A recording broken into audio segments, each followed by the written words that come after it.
Welcome to episode 1 of Lions Play Anywhere. Within our structure, there'll be a warm-up, there'll be the 4 core skills that we talked about, and then some bit of juggling at the end.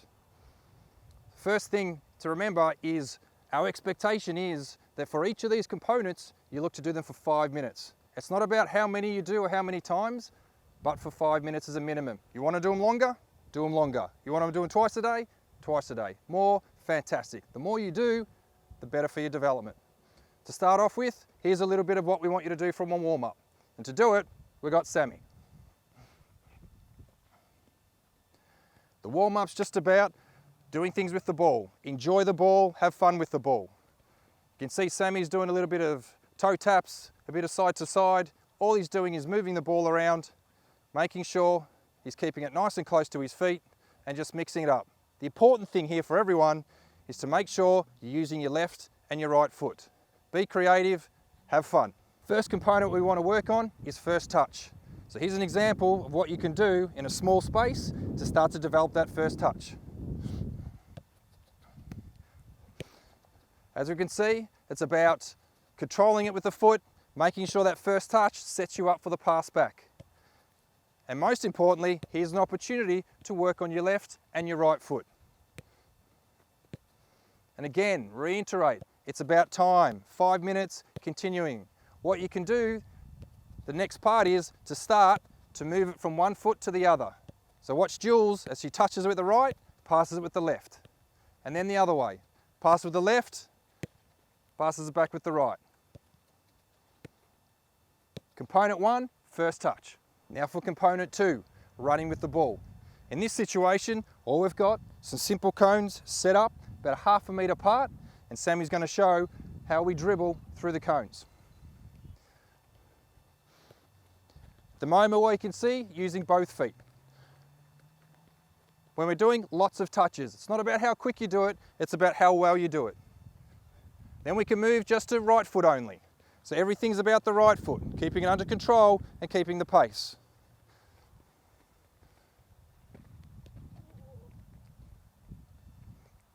Then we move to our left foot. So everything's left foot only. Nice control. Then to continue to challenge, we can do outside of the foot only. So now we've got to really move that body to get the ball around the outside.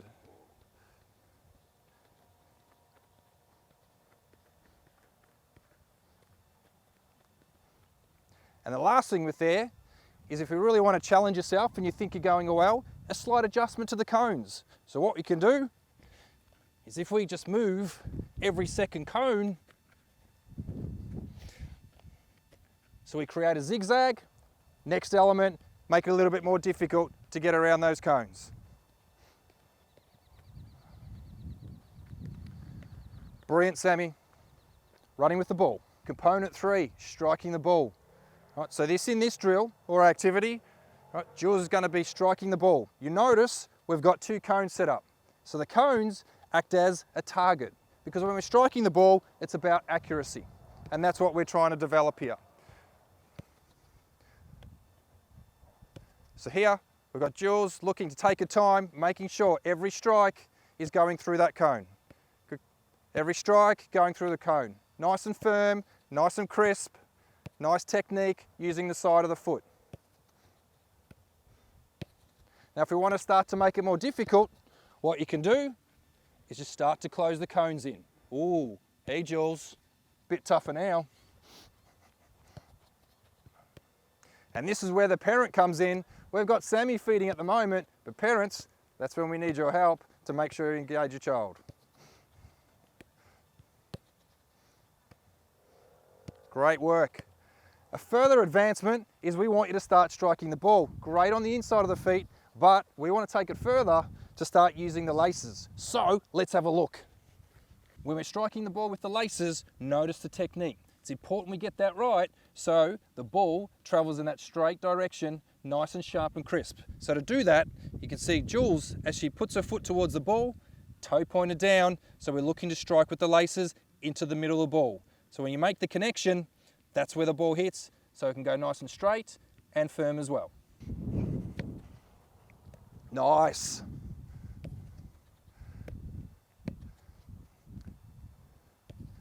Notice the technique, nice and smooth, striking it through. There's only one thing missing. We haven't seen the left foot yet. Let's go, Jules. Oh, we might just start.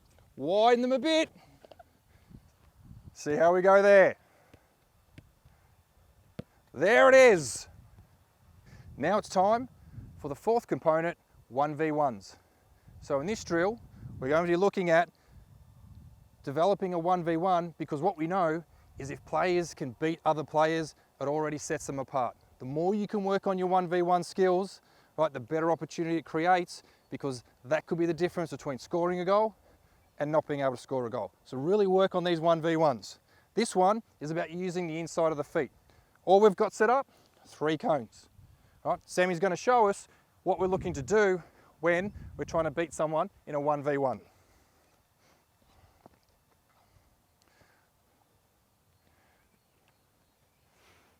So notice as he dribbles, he opens his body and then he looks to drag the ball with the inside of the foot.